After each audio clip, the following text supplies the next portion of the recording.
Mathematics में सबसे important जब आप न्यूमेरिकल करते हो तो सबसे इम्पॉर्टेंट चीज़ होता है आप न्यूमेरिकल को अच्छे तरीके से पढ़िए। हम न्यूमेरिकल अटेम्प्ट नहीं कर पाते और हमें लगता है कि numerical is very hard. Numerical बहुत हार्ड लगता है हमें। इसका सबसे बड़ा रीज़न ये होता है कि हम न्यूमेरिकल को अच्छे तरीके से रीड नहीं करते। तो आप न्यूमेरिकल को अच्छे तरीके से रीड करिए, 50% सोल्यूशन तो आपको क्वेश्चन के अंदर ही मिल जाएगा। ध्यान से देखिए कुछ इन ए सर्टेन रीजन, किसी रीजन में, इन a certain region of space electric field is along the Z direction through out. किसी रीजन में इलेक्ट्रिक फील्ड है जो जेड डायरेक्शन पे, मान लीजिए मैं जेड डायरेक्शन को ऐसे बना लेता हूँ, मैं जेड डायरेक्शन को ऐसे दिखा देता हूँ, ये जेड डायरेक्शन हो गया, ये जेड एक्सिस हो गया मान लीजिए, ठीक है। तो in a certain region of space electric field is along z direction throughout, ठीक है बच्चों।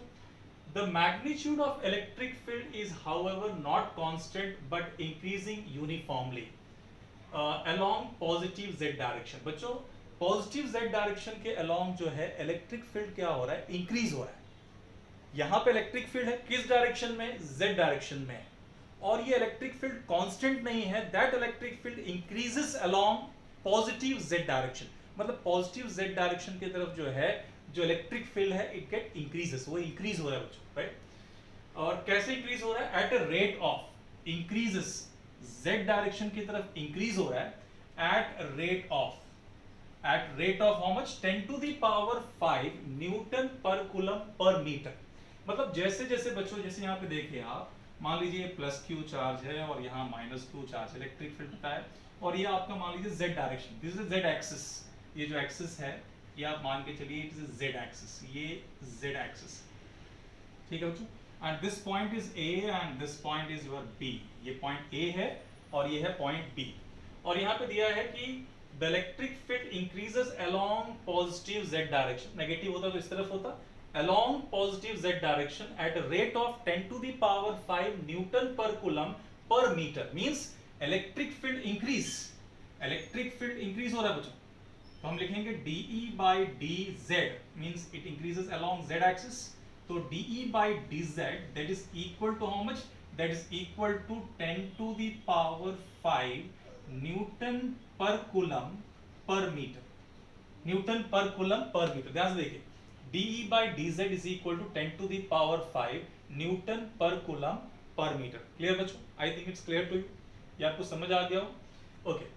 अब यहां में फाइंड आउट आपको क्या करना, what is the force and the torque experience by system of experience by system having total dipole moment equal to 10 to the power -7 coulomb metre in the negative z direction. Means यहां पे जो dipole moment की जो direction है ये negative z direction की तरफ है, and the value of p is 10 to the power -7 coulomb metre. ये तो हमें बच्चों पता ही है कि द डायरेक्शन, देखिए इलेक्ट्रिक फील्ड इस तरफ है, इलेक्ट्रिक फील्ड का जो डायरेक्शन है पॉजिटिव z की तरफ है। तो dipole moment, we know that dipole moment is opposite to the direction of electric field. तो डाइपोल मोमेंट का जो डायरेक्शन होगा इस तरफ होगा। तो मान लीजिए कि इस पॉइंट में इलेक्ट्रिक फील्ड जो है इट इज EA, और इस पॉइंट में जो इलेक्ट्रिक फील्ड है, यहाँ पे जो इलेक्ट्रिक फील्ड है इट्स EB। यहाँ जो इलेक्ट्रिक फील्ड है, this electric field is EB point, B point पे electric field is EB and A point में इलेक्ट्रिक फील्ड जो है electric field is EA। Clear बच्चों। अब बताइए, जैसे जैसे आप इस तरफ जा रहे हैं, और एक चीज मैं बताऊं, ये डाइपोल जैसा हो गया, एक प्लस क्यू हो गया, माइनस क्यू हो गया, इलेक्ट्रिक फील्ड इस तरफ है। बट जब ऐसे जा रहे हो, जब आप पॉजिटिव के डायरेक्शन में जा रहे हो, पॉजिटिव z में जब जा रहे हो, तो what will happen, the direction of the magnitude of electric field increases, the magnitude of electric field increase, और वो कितना इंक्रीज हो रहा है, 10 to the power 5 newton per coulomb electric field पर मीटर। मतलब जैसे जैसे डिस्टेंस इंक्रीज हो रहा है along z axis the electric field increases by what rate, by the rate of 10 to the power 7 Newton per coulomb per metre. Clear बच्चों। अब देखिए, जब ऐसे जा रहा है तो इलेक्ट्रिक फील्ड इंक्रीज हो रहा है, तो no doubt at the point of B electric field is greater than the point electric field at point A। तो यहाँ पे आप ऐसे लिखोगे EB, ये लॉजिकल है बच्चों, ये लॉजिकली आपको सोचना पड़ेगा, इसके लिए कोई डायरेक्ट फॉर्मूला हमारे पास नहीं है। तो आप क्या लिखो, EB is equal to EA plus DE by DZ into 2A। Why देखिए, ध्यान से देखिएगा, इंटू 2a। हमने यहाँ 2a क्यों लिख दिया? ये प्लस क्यू है माइनस क्यू है और ये दोनों के बीच का जो डिस्टेंस इसको बोलते हैं लेंथ ऑफ द डाइपोल। तो what is the length of dipole? उसको मैं लिख सकता हूँ 2a। देखिए एक बार फिर देखिए इस पॉइंट को, ये बहुत इंपॉर्टेंट है। बी पॉइंट में इलेक्ट्रिक फील्ड ज्यादा होगा, ए पे कम है, क्योंकि इसमें क्वेश्चन में दिया गया है कि जैसे जैसे आप z की तरफ जा रहे हो इलेक्ट्रिक फील्ड इंक्रीज हो रहा है।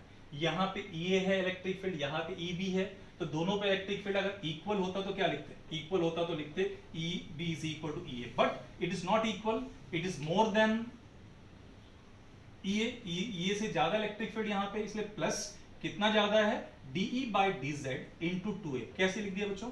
देखिए DE means electric field, newton per coulomb, क्योंकि इलेक्ट्रिक फील्ड में इलेक्ट्रिक फील्ड ही ऐड हो सकता है। Newton per coulomb by Z means metre, Z means DZ, DZ is a distance, DZ is a distance, right? It's a meter into 2A, 2A is a distance। तो आप इसको जब लिखोगे DE by DZ into 2A, ध्यान से देखिएगा बच्चों, इसका यूनिट क्या होगा? Newton per coulomb bye metre, और 2A is also meter, metre metre get cancel out, newton per coulomb हो गया। That means it is nothing, it's electric field. Means electric field कितना इंक्रीज हो रहा है? इतना इंक्रीज हो रहा है बच्चों, ठीक है?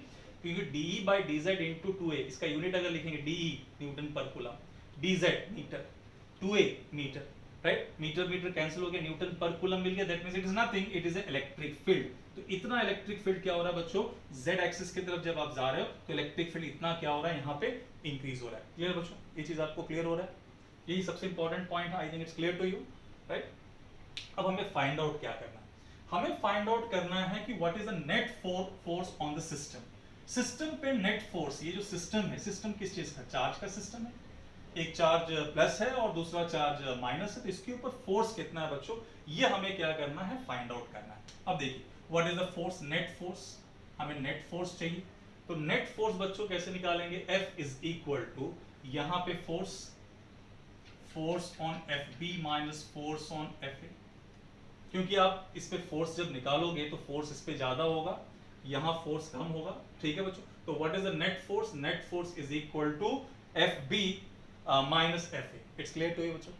अब बताइए फोर्स, ये फोर्स कौन लगा रहा हो बच्चों? ये इलेक्ट्रिक फील्ड फोर्स लगा है, तो फोर्स क्या होगा यहाँ पे? Force is a Q, EB लिखेंगे, और माइनस यहाँ जो फोर्स होगा it's Q EA। I think it's clear to बच्चों? ये चीज आपको समझ आ रहा है, ठीक है? Q EB minus Q EA। अब हम क्या करेंगे यहाँ पे? ये जो EA का जो वैल्यू है, इस वैल्यू को आप यहाँ सब्स्टिट्यूट कर सकते हो। You can substitute this value here. तो जब आप इस वैल्यू को देखिए, आप यहाँ पे जब EA EB का वैल्यू जब सब्स्टिट्यूट करोगे आप यहाँ पे, तो it become equal to how much? यहाँ होगा EA plus DE by DZ into 2A and minus QEA।